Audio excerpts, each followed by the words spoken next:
Laupäeval 19. jaanuaril toimub ujumisaasta pidulik lõpetamine, kus autostatakse lõppeva aasta parimaid ujujaid.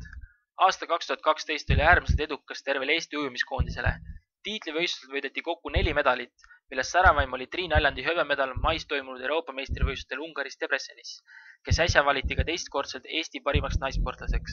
Lisaks sellele võitis Aljand novembris Euroopa lühiraja meistrivõistlustel hõbemedali 50 meetri kroolisprindis.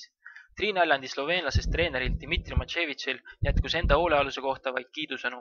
I think Trinu had very bad season, every competition very bad.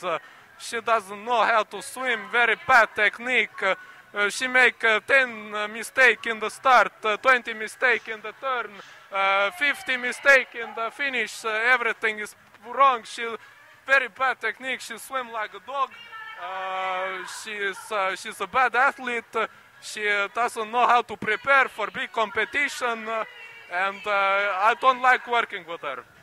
Lisaks Triin Aljandi kordaminekutele saatis edu ka tema venda Marti Aljandit, kes võitis Prantsusmaal toimunud Euroopa lühiraja meistrivõistlustel 2 medalit. Eriti suur põhjus rõõmustamiseks oli Triinu ja Marti isal Eesti ujumiskoondise peatreeneril Riho Aljandil. Marti oli see aeg väga tubli, EM-ilt 2 medalit, MM-i 4. koht, et väga edukas aasta, tervel koondisel oli väga edukas aasta, no Triinul oli ka väga edukas aasta ja kõigil oli edukas aasta. Et Martil oli siin pärast EM-i väga raske periood ikka hoida vormi, et MM-il ka hästi ujuda, aga sai sellega hakkama, et ei jäänud haigeks ega midagi ja suutis vormi väga hästi hoida ja no nüüd jõuludel väga palju ei söönud toitu ja siin kõht on ilusti, ei tulnud ette midagi ja nüüd me teeme trenni edasi ja praegust on isegi vorm päris head, arvestades seda, et nagu vees pole väga palju käinud ja paneb siin rohkem suusarajal ja ikka on tubli poiss, et siin Tartu maratoni ette ja jaa, et siis nagu ma räägiks pikemalt ka. Tegelikult mul on siin paar asja veel rääkida, et oli siuke asi ka veel, et kui ma EM-il nägin, et ikka Marti võitis, siis kurat hüppasin õhku ikka rõõmus, nii õnnelik olin, et ikka käed värisesid ja kõik, et karjusin ja siis kui MM-il 4. koht oli, ikka vaatasin, et paar sajandikku ei puudu, siis ma hakkasin asju loopima ja siis ma olin nii õnnelik, et ta tuli 4.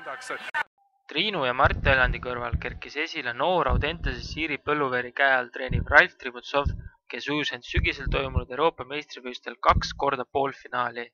Noore Tributsovi saavutused on tõestuseks, et 2009. aastal avatud Audentese ujumisosakond on olnud noortele heaks stardiplatvormiks. Ralf oli väga tubli poiss. Lisaks Tributsovile on Eesti ujumise tugeva järelkasvu tõestuseks noorte edukad esinemised Põhjamaade juuniorite meistrivõistlustel. Ei tasuks ka unustada meie noorujujate saavutusi Põhjamaade juunioride meistrivõistlustel. Mis sa plärad? Kuhu ma nüüd jäingi?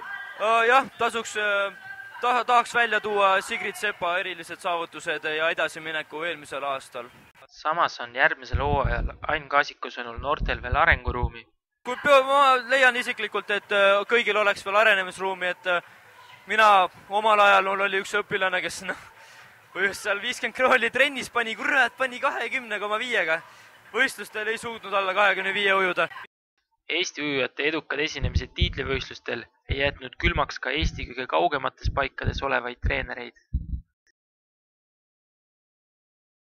Парень очень молодец, прям дельфином плавает, тубли ühesõnaga, дельфином плавает хорошо, да, и длинные дистанции, да. Finish! Poisid ujuvad, ei ole midagi teha, aga молодец парень, молодец, да. Правда, Ухов? Hea meel on tõdeda, et treeningtingimused ujujatele on muutunud aastate jooksul paremaks. Ujulates hoitakse kokku treeninggruppide pealt, et teha ruumid tõelistele ujujatele. Ujumisaasta võtab kokku Eesti Ujumisliidu peasekretär härra Toomas Kleesment. Palun ärge segage, mul on omad süsteemid korras. Seal laupäeva õhtuselt lõhnavad kaased, kui nendesse vajutad hõõguva näo ja pühapäev hinges sind uskuda laseb, et õnne vaid kaugusest kukuvad käod. Oh, keeruta, lennuta linalakneidu, kel silmist nii kelmikaid sädemed ööd. Ei sellist küll maailmas kusagil leidu, kui Saaremaa heinamaad juunikuu öö. Ei sellist küll maailmas kusagil... Aitäh!